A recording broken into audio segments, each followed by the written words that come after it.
কেউ যদি পানি পথে মারা যায়, সাগরে মারা গেছে, তাহলে প্রথম চেষ্টা করতে হবে যে সাগর থেকে স্থলে নিয়ে আসা, আর স্থলে নিয়ে এসে দাফন করতে হবে। এটা হচ্ছে শরীয়তের বিধান, যদি সম্ভব হয়।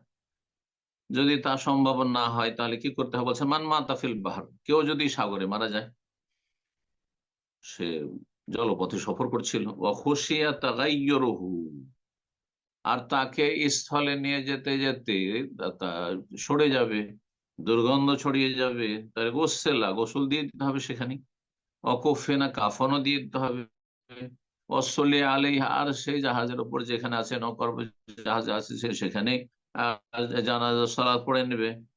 ওর সেবা ফিল্মা, পানিতে একটু কিছু দিয়ে চাপা দিয়ে পানিতে ছেড়ে দিতে হবে।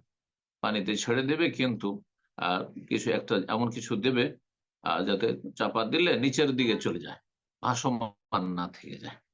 কারণ ভাসমান থাকলে অবমাননা হবে, আর নিচে যদি চলে যায়, চলে গেল, যেমন কবরে আমরা রাখছি ওইরকম। এটি হচ্ছে তার সমাধান। কিন্তু তার আগে বললাম, যদি সম্ভব হয় যে না, সরে যাওয়ার আগে, দুর্গন্ধ ছড়াবার আগে সেটাকে স্থলে নিয়ে আসতে পারবো, আর আমরা স্বাভাবিক যে দাফন করা হয় মাটিতে আমরা দাফন করতে পারবো, তাহলে সেটা ভালো, সেটাই করণীয়।